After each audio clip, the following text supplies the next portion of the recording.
The following is a presentation of Project Independence and WCWP. Project Independence is the Aging in Place initiative of the town of North Hempstead. We provide programs and services designed to assist and support the older town residents who wish to remain in their homes as they age. If we don't currently provide a service, we will try and connect you to that service. Call 311 or 869-6311 to get more information or receive services.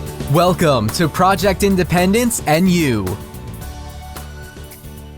Welcome to Senior Talk Radio here on 88.1 FM and WCWP.org. This is Project Independence and You. I'm your host, John Ryan, and my co-host today is Otto Lohse. Hello, Otto. Morning, John. I missed you last week, and I apologize for that, but now we're back and everything's fine. And I'm going to get right to our guest because everybody has a time schedule. And this morning, we are with our district attorney, Madeline Singas, and it's always so wonderful when Madeline comes on the show because she's a wealth of information, but also because her time is so valuable that when she gives it up for the people in the town of North Hempstead, she is really showing to us what a dedicated public servant she is because she's always there for everybody. Good morning, Madeline, and thank you so much. Good morning, John. It's such a pleasure to be with you. What I'd like to start with this morning, I mean, obviously everybody knows we have the pandemic. COVID has changed the world for everybody. How are you guys functioning in the district attorney's office? Well, I have to say it's been very challenging. We went virtual in about 2.5 weeks. So we turned the whole infrastructure of the DA's office and the court system into a virtual operation in about 2 weeks. I like to say we went from, the 1950s or 60s technology of Nassau County into this virtual reality where now every one of my assistant DAs has at their homes a setup that mimics their setup in the office so they can access files. All of those, we built all of these warehouses of information that we can access safely, that have sensitive information, that are secure. We can access the court system. We can do arraignments. We can do everything we were doing in the courthouse from our homes. And each one of our ADAs is set up that way. And it was really a remarkable feat. And I'm proud to say that every single day, the ADAs are on their computers. They're logging in. Hearings are being done. Appeals are being heard. Orders of protection are being issued. Pleas are being taken, all in the same way we were doing as if we were live. So it has been an incredible operation. I never imagined that I would be in charge of something like this. But it has been, it's both inspiring and just overwhelming. The fact that nobody has missed a beat. Otto, I see you wanted to jump in with something. Yeah, Madeline, a lot of people, like you used the word DA's office, all right? And I really have to admit myself, until I did some homework for this segment, that I didn't realize how big that office is. There's a lot of people in that office. I went on the website and there's 231 attorneys, according to what I read. Could you maybe give us just a brief overview of the structure of this DA's office, which is a lot bigger than just a little office, like the picture that people have? It sure is, Otto. We're the biggest law firm in Nassau County. So right now we're at about 185 attorneys and plus probably another 190 to 200 support staffs. And including detectives as well. So we're about 400 people that we oversee the day-to-day operations and the prosecution and investigation of over 30,000 cases a year. So it is a bustling, huge operation, and we're divided in the office, along subject matter. So we have bureaus that are focused on gangs and drug operations. We have bureaus that are focused on special victim type cases, which deal with our vulnerable populations like domestic violence cases and child abuse cases and sex offense cases. We have litigation bureaus, which just handle your routine felonies and misdemeanors. So those might include larcenies, robberies, kidnappings, And then we have a whole investigative wing of our office. Those are investigative attorneys and detectives who deal with a lot of financial crimes. So a lot of our identity theft cases come there. Public corruption, people come in with their complaints and we begin our investigations into government entities. That's on the investigation side of the operation. We have a very robust appeals bureau that defends our convictions and argues in front of the appellate division. We have ADAs, assistant district attorneys, prosecutors, who are assigned to our community outreach and education part of the office. So those are prosecutors who are out in the community, and you'll see them at various fairs and parades and in schools, educating kids about everything from dating violence to heroin, to leaving gang life. So it is, a bustling operation. Computer crimes. We have subject matter experts in every area of criminal law that you can think of, housed in our office. And I have to say, we are a premier prosecutor's office in the state. The governor's people are always looking to Nassau to see what it is that we're doing, how we're innovating. I'm very proud of everyone who works in the office and how they serve our communities. Well, Go ahead, Otto, I'm sorry. no, go ahead, John, you're on. No, I just think one of the most exciting things, and Madeline's been on the show before, is, and Kathleen Rice was before Madeline, but Madeline has taken this, she's taken ownership of the DA's office, and really, besides being a criminal office, it's an educational office, which I think is so important. It's just not a matter of arresting somebody, putting them in jail, and whatever the legalese is that goes with that. And I'm not the least bit familiar with that part of it. But, there's so many other programs that have gone on. I mean, even she just mentioned a minute ago, going into the schools. That stuff is so important today because, the youth has to be taught. They have to have a wake-up call of being careful and watching out, and seniors with scams. And we talk about scams all the time. Those are the kind of things that this office in Nassau, and the fact that the governor is reaching out to Madeline, is a perfect example of the programs that she's initiating. Excuse me, it's a more important word, initiating on our behalf for the residents in Nassau County. One, Madeline, that I'd like you to go into, we have plenty of time, is Phoenix. Because last time you were on, you talked about that. I thought that was shocking. Tremendous program. Yeah, thanks, John. I mean, basically, fundamentally at the DA's office, we believe in second chances, right? So I created this sort of an overlay over the entire office, and it's called Phoenix. And it's an office of alternative prosecution and resources.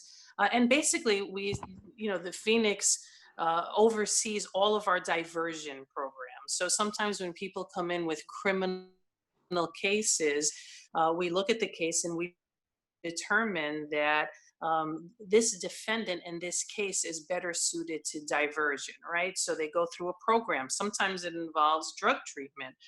We know that sometimes crime happens because people are trying to fuel a drug habit. And before, we wouldn't really drill down into why someone was committing a crime. But I feel that until we understand what's going on, we can't hope to change the course of that person's life. So if we determine that it is an addiction of some sort that is leading someone to criminality, then let's treat that addiction so that we can make sure we get this person on the right path. Because without that need to steal, to get money, to feed that addiction, they are law-abiding citizens. So we collaborate. Right now, I think we're up to about 68 agencies, and we place justice-involved individuals into programs. Some are inpatient, some are outpatient. And our goal is to help them recover and avoid future contacts with the criminal justice system. And our office's emphasis on treatment has resulted in I think, something like a 300% increase in treatment court assessments. About 20 to 25% of our pending felony caseload is in some sort of diversion court. And that also includes mental health services. We also work with, our Nassau County Veterans Service Agency to assist veterans in the criminal justice system. So these are, dedicated courts that we work with. And at the same time, our prosecutors and our staff of Phoenix is overseeing these programs to make sure that they're delivering what it is that they're saying they deliver. Are they giving us the services that we are entitled to as a county? We oversee them. There's regular checks on their, on how they're doing, on their record keeping, because we rely on those records when we make our applications to judges to either dismiss cases or reduce cases. So it is something that is a vital part of the DA's office. All the prosecutors are well informed about Phoenix, and if they see a case that they think would benefit from one of the services that we have, then we steer that case to that service. So it is, it is helpful on so many levels, and many times victims also are happy with those dispositions because they want to make sure that the people get the help that they need so they're not committing more crimes in the future. And of course, not every crime is suitable for that, but that's why we have experienced prosecutors to look at the cases, look at the defendants, confer with judges, confer with the defense bar, and make the appropriate assessments of these cases. You just said something which I didn't understand. I just want to make sure. So the prosecutors, people from your office would actually go to the courts and on behalf of somebody who may have gotten caught a second time, but is basically a good person, and come up with a case why there should be some leniency for a particular reason.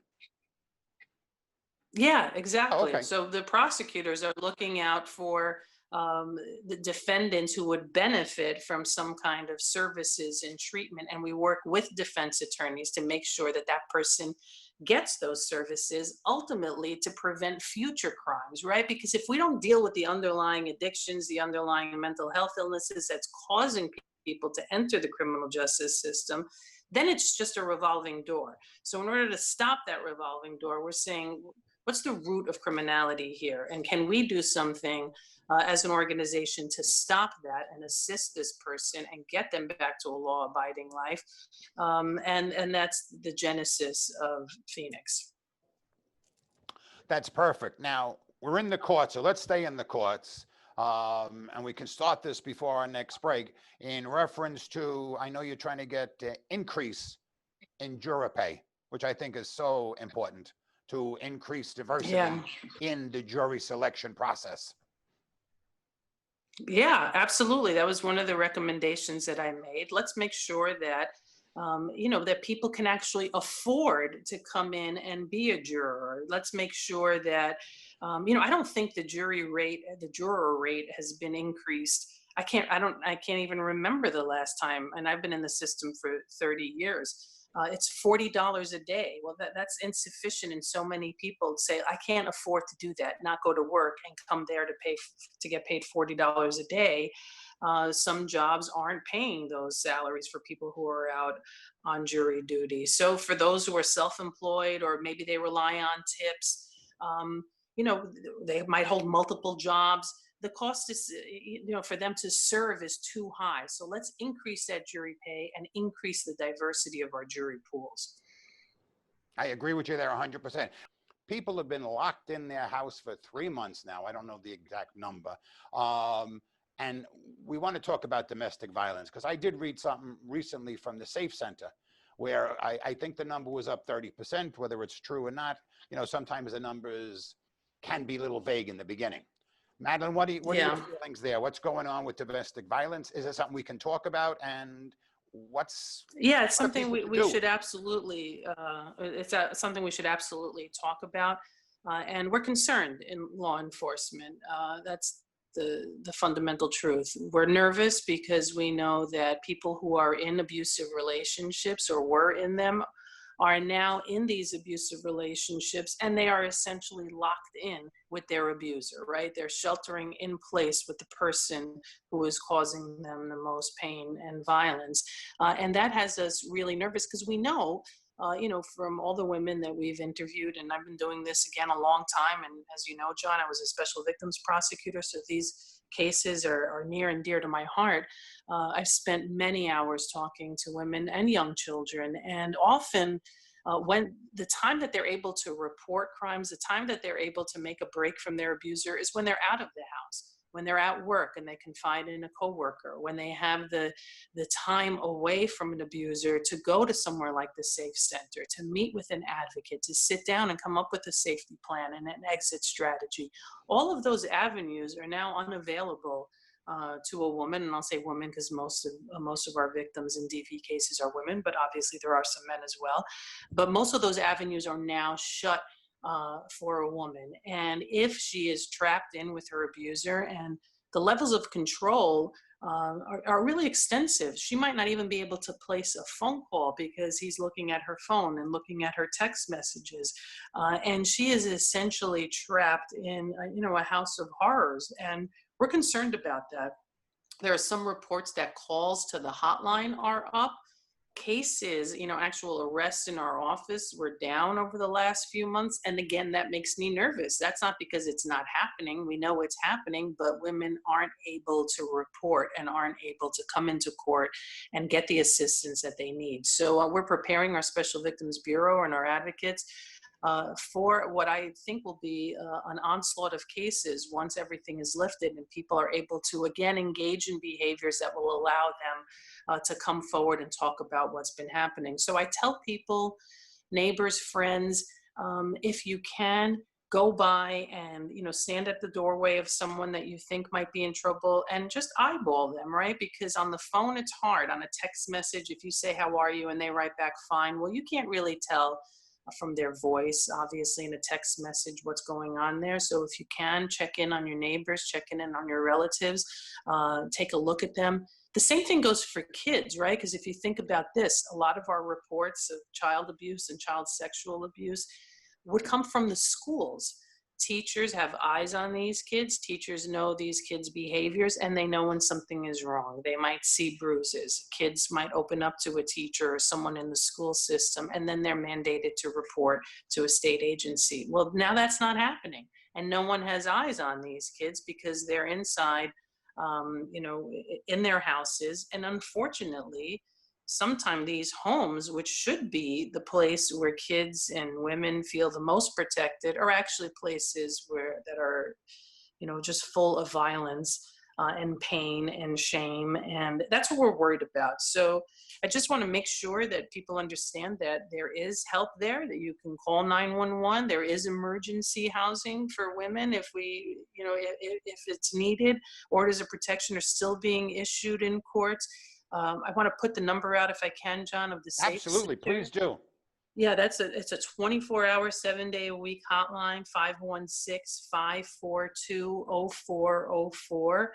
That's the Safe Center here in Nassau County. And the state child abuse hotline is 1-800-342-3720. So, again, those are the cases that we Madeline, do me a favor, feel. just give both those numbers again. I'm sorry.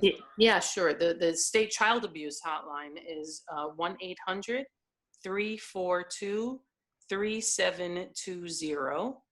And the Safe Center for women who want to report abuse, for victims of abuse, is a 24-hour, 7-day-a-week hotline, and that's 516-542-0404. So again, we're able to help people, and I want them to use those numbers. And I also tell women to take pictures of whatever injuries, because if we contemplate a case in the future, we'd like to have that evidence. And if you think someone is holding onto your phone or looking at your phone, then text those pictures out and then delete them off your phone to a friend or someone that you trust. And keep sort of a timeline and a diary so that we know what happened and when.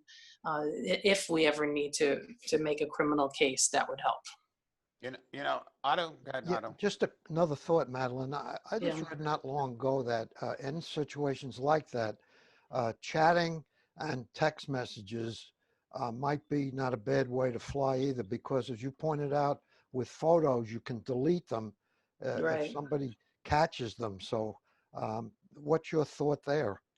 Yeah, again, I mean, messages are tough because you can look at messages. Again, you have to send a message and delete it, right? So if that's what you're concerned about, some people take their victims' phones and scroll through it and see who they're talking to, what kind of phone calls they've made, who they're sending messages to. So that's what we don't want to put people in more danger. So I say, like, text and then delete, so that it's not on your phone any longer, but it's on the phone of someone that you trust that could then come into the hands of law enforcement. The terrible thing about what Madeline is talking about is that poor woman or child that realizes what's going on to them, but in this pandemic realizes they can't get out of the house. And this could be already 3 months in the making, that if it is a neighbor who questions something, and now's the time when you have to be a little bit more conscious. And even if you go over a couple of times a week just to say hello and bring coffee cake or something as a reason to knock on a door, that the husband might say, I never know when that pain in the backside is going to be coming over with a pound cake, so I better be good, versus having her open the door and you see a black eye on the woman. It's like, what happened, sweetie?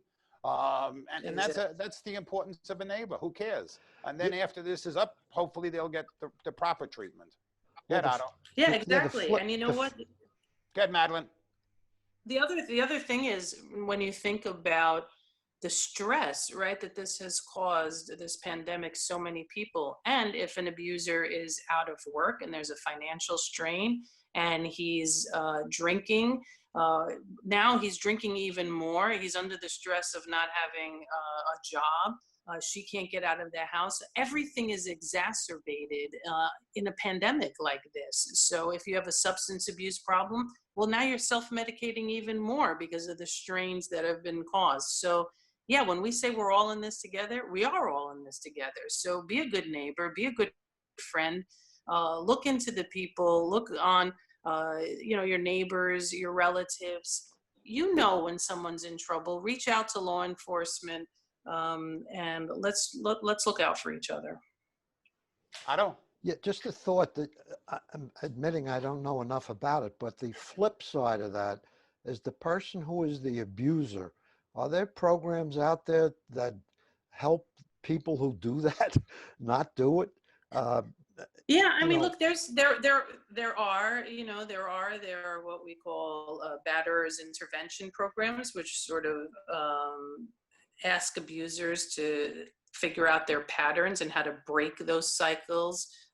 They may have been abused as children themselves, and once they recognize that, they can sort of stop that spiraling and stop that cycle. A lot of it, again, is substance abuse induced. We hear a lot of women say, he's only this way when he's drunk. When he's not drunk, he's fine. So that's when something like Phoenix comes in. Let's make sure that we get him the help that he needs so that he can control his drinking and get sober, and that family can live harmoniously. But of course, some of the domestic violence that we see is so violent and the injuries are so bad that, those are full-blown criminal prosecutions where only going to jail will prevent this from happening again, and will give women enough time to get out, to safety plan, to start their lives over again.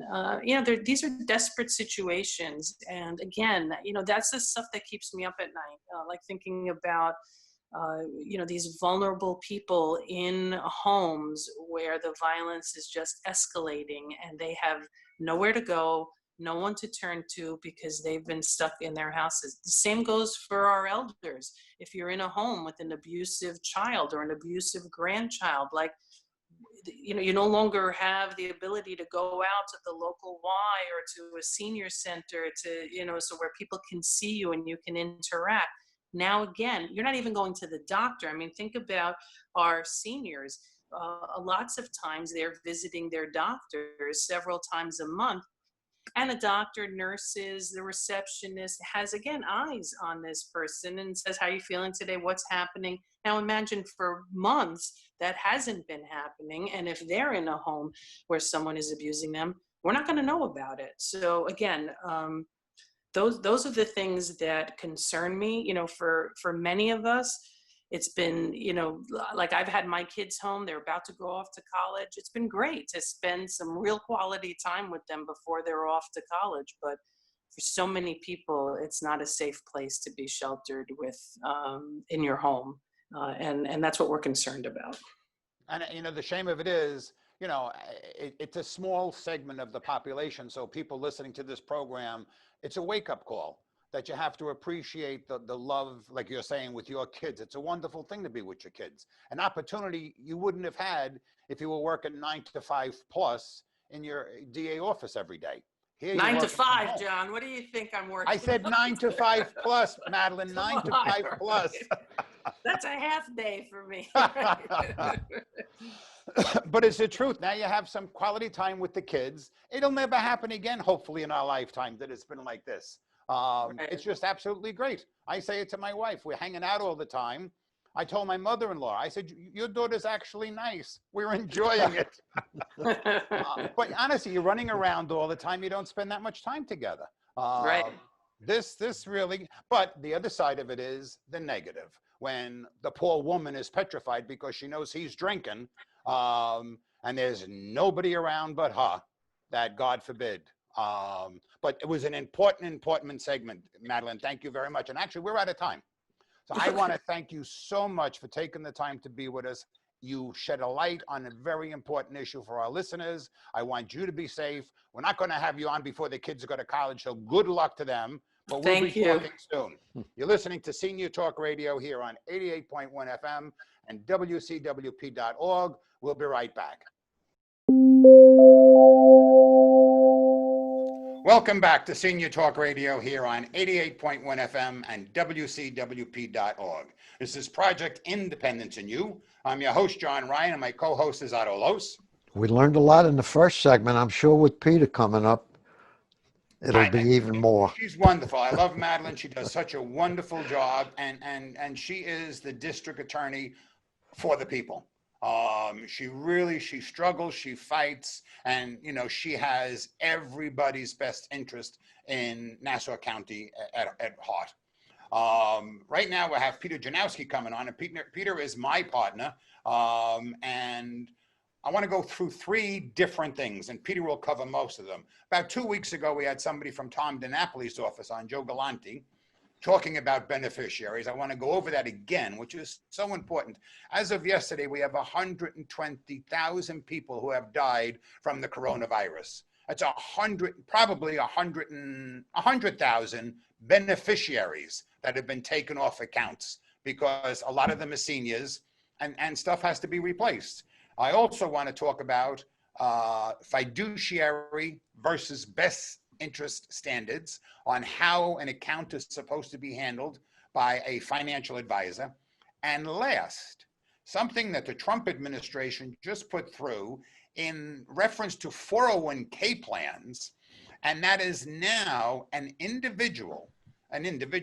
a company, as opposed to just putting in mutual funds, can put in private placements, which is a very sophisticated and risky investment tool that requires a degree of knowledge that I personally think maybe 10% of the investing population know about.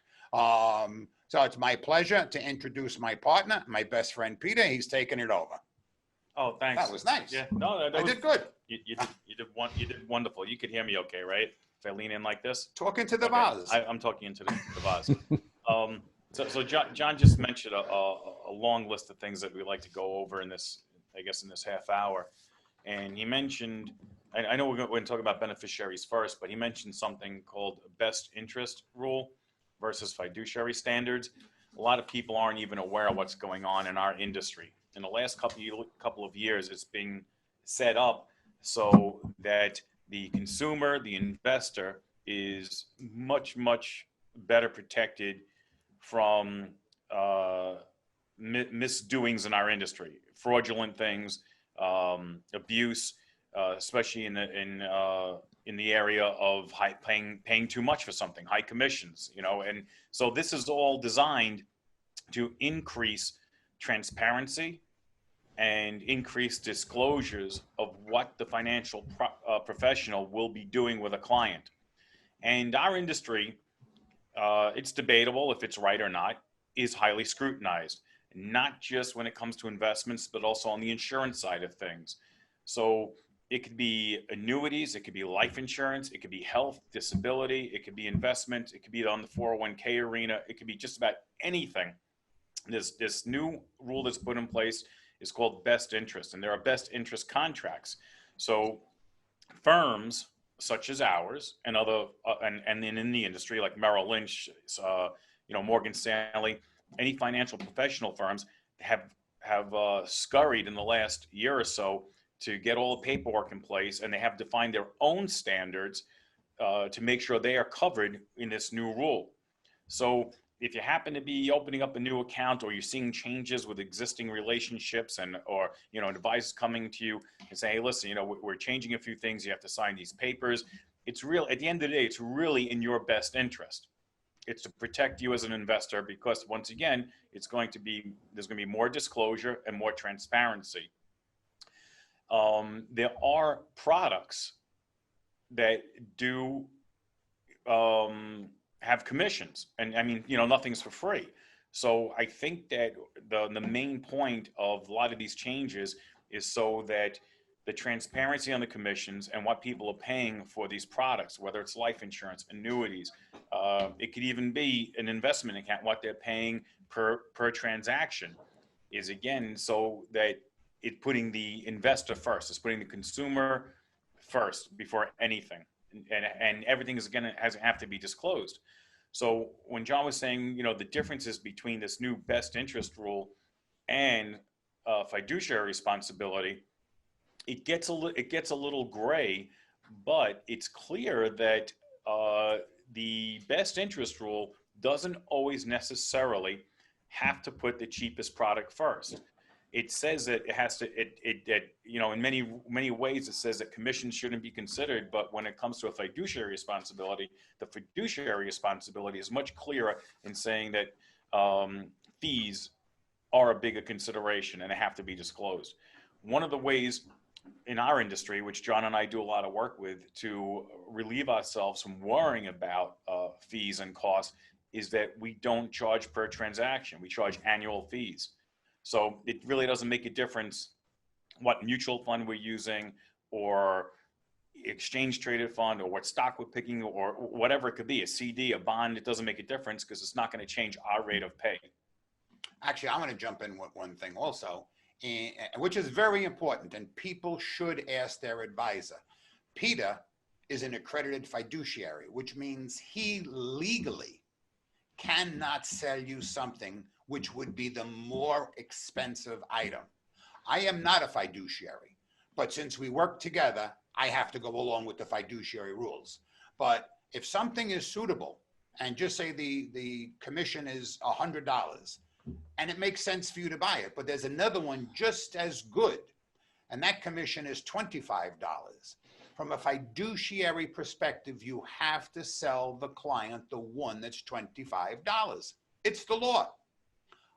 I don't have to do it if I wasn't Peter's partner. I could sell you the one for $100 because that's still suitable.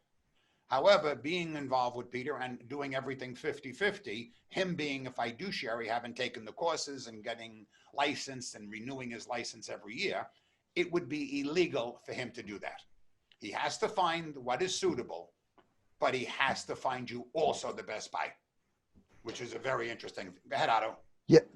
Yeah, doing my homework naturally for this and dealing with two guys who are pros at what you do, I read and I look and I'm saying to myself, the more I read, the more confusing it gets as far as the financial thing goes, all right?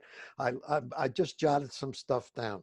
401k, 403b, 457, traditional item, IRA, simple retirement accounts, Roth IRA. And I look at all these things and I'm saying to myself, what does that all mean? And I'm not looking for you to give an explanation, but Peter can. Yeah, but I mean, like a person, I consider myself semi literate as far as some of this stuff goes, all right? But I believe there's a lot of people who probably know a lot less than me, and then there's a lot of people who know a lot more than me. But when I read that, I'm saying that's really confusing, you know? And I believe the need to have somebody who you can trust and count on when it comes to these kinds of things is very important. And Well, you know, to me, trust is a big thing in everything. oh, You it's know? all about trust and relationships. The list that you put together is really employer-sponsored plans, except for an individual IRA, whether it's traditional or Roth. Everything else you mentioned, a 457, which is usually a government plan, a 403B, which was years, it started maybe 40, 50 years ago, was designed for nonprofits like hospitals and schools. And obviously 401k is for-profit plans, but those are all even a simple IRA. Those are all form of employer-sponsored salary reduction plans. So you really have to be employed with a company that's offering a plan like that to participate in it. Does the K mean anything? 401k? Like Yeah, are there it's a, other it's a, 401s? it's a section of the code that there, believe it or not, there are other 401 plans. There's other letters that have designations, but they're rare. Yeah, it's if you want to torture yourself and you're into pain, you can actually look it up and read the codes from, I think it's probably on irs.gov, and it'll be like paragraph K is why that plan is designed like that, and that's why it was called a 401k. Yeah, no, I'm more into, I need to know the kindergarten level and then we work with somebody who knows more. Yeah. Yeah, that's fine. You'd be surprised, just on a side note, John and I do handle a lot of 401ks and 403bs. And if you add up all the participants, we're dealing with several hundred people, and we run the gamut. We run, there are some people that are participants who rely on us and actually end up forming relationships, and they move all their assets to us or something. They want us to handle everything, be as like a so-called quarterback. And there are other participants that are wonderful on their own. They don't want to work with an advisor. They do their own research and they think they could handle it, which is wonderful. Some people do it, some people don't. Some people want to paint the house themselves. Other people want to get a professional and make sure it's done right. It's typical. But we see it all. We see some people, and you know what? It doesn't mean you're not knowledgeable or you're not smart. I mean, you in a third person. I know plenty of smart people that can't find a handle on a hammer. It doesn't mean they're why? I'm serious. You mean you saw John using the hammer from the other end? He saw me. No. So sometimes I give him a hand doing work in his kids' houses, and how long do you think it will take? I say, I don't know, it might be 3 or 4 hours, but if he helps, it could take 3 or 4 days. But Well, we're digressing. Otto, just that metal thing. This is a diversion completely. A snake that you put into the wall and it pulls the wire after it. yeah. Okay. I was with him once at my daughter's house, and maybe it's a 20, 30-foot snake. And of course, he has one piece of tape on each end. I rolled it up and I taped the entire thing. I just went around and around. So the next time he pulled it out, of course, he wanted to kill me. We were at his daughter's house, and we were putting in a television, and we're hanging it up on the wall. And then we ran electric down the wall, and we ran the cable for the cable TV, and we plug it in, turn it on, it runs for 3 seconds, turns off. No, turn it on again, runs for 3 seconds and turns off. And we're looking at each other. I'm like, he's looking at my son-in-law. And I'm like, we did everything right, because if the electric was bad, it wouldn't go on. And we had a picture, so the cable was working. He's sitting on the bed with a remote control. Every time we turned it off, he kept turning it off. You have to have fun, Otto. You know that. So, That's a good one, though. 6 hours. And we're going over a few different things. We just finished some explanations in reference to 401ks and fiduciary rules, which are very, very important. Look it up, but it's, when you're dealing with anybody, and Otto, you even said it, there has to be the degree of trust. You know, if you don't trust the person, if you're walking away from anybody, and I don't care what they're doing for you, buying a car, you're selling your car, you're putting pavers in the backyard, you're doing a roof. If you don't have a good feeling for that person, get another one. Ask for a referral also. Okay, don't take somebody out of the phone book. I don't care what the job is. Get somebody. And we had Madeline Singas on this morning, and we weren't talking about that, but you know, one of the biggest complaints that wind up in the DA's office is consumer fraud, where they didn't finish the job and they walked away. And you could beg the guy to come back, but he's got your money and they're not coming back. And so, you know, a little digression again, but the bottom line, the same has to happen with your finances. Go ahead, Otto. Well, as a non-finance person, I think the other part of it that probably people have to understand is no matter how you do this with the most trusted person on the planet, that finance is not totally predictable. You know, things can happen, stuff goes wrong, COVID-19 comes along. You know, even I think, I mean, you can try to prevent, I guess, on your end, catastrophes, if you will.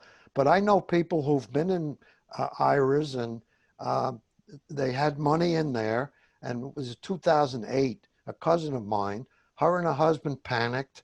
They took the money out, they lost a fortune, and they could never recover it because it's gone. So they, even there, they need somebody to say, look, don't do that. Well, You know? that's you know something. What move a lot of times what moves the market or for an individual investor is basically greed and fear, right? I mean, you want to make money and you run away when it's fear. There's another component when something like this happens, when somebody sells out at the wrong time and they panic and make the wrong move based on emotion, there's a sense of grief as well because there's a sense of loss. I don't know if we're allowed to plug this, and I'm not going to give out our website, but we change our website once a month. Why don't you say it and then we'll figure it out? Well, it's our website. You go to www.rjfsg.com. That's our group, Ryan and Janowsky Financial Services, Financial Strategies Group, RJFSG. And we wrote a piece on our website this month that deals exactly with that, the emotional part of investing. And you know, it is very difficult because if you've never gone through a volatile time before, you think you're understanding your own risk tolerance. But until it's actually happens, most people don't realize that the overwhelming effect it can have on someone's emotions and sense of panic. I mean, and I'm not saying this to be condescending, but that's what most people really move on: greed and fear.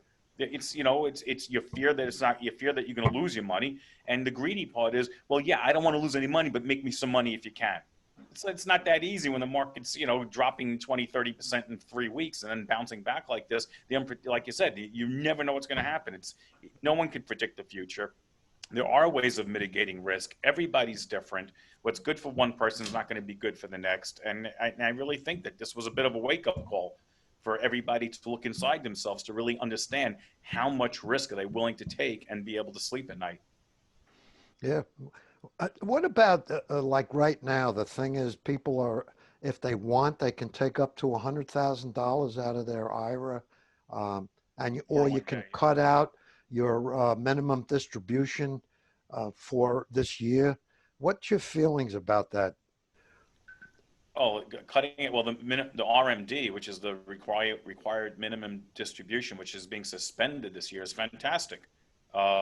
It's great for people. They don't have to pay taxes on it, if it's coming from a traditional sense. I mean, in a way, it's long. And you don't need the money. Right, if you don't need the money. Long term, there's another side to this too, because this is all part of the stimulus package. We're going to have to pay for this stimulus package.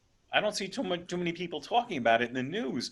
The markets, the NASDAQ just made a new high, and it seems to be disregarding the fact that we're going to have probably 10% unemployment at the end of the year, an election year, and at some point taxes have to go up. The government's going to have to pay for this stimulus package. So not only taxes have to go up, but we're losing tax revenue from suspending the RMD. we're losing tax, we might be losing tax revenue where people would normally take money from 401ks and IRAs where they'd have to pay a penalty in taxes. Now they don't because they could pay it back over a few years.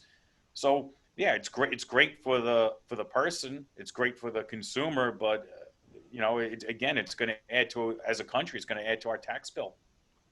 Well, no, The go one ahead, John. negative out of with the $100,000 one, in my mind, and my understanding of the $100,000 one is you could take that money and you have to pay it in 5 years.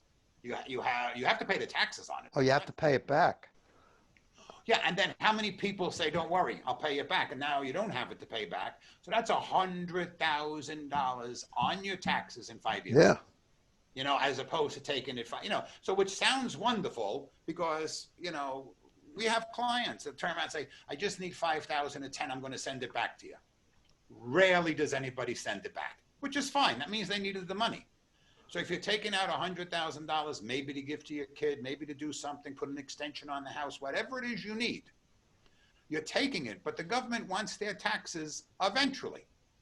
But now it's a lump sum. It's just like the mortgage company's giving you a break that you don't have to pay the mortgage.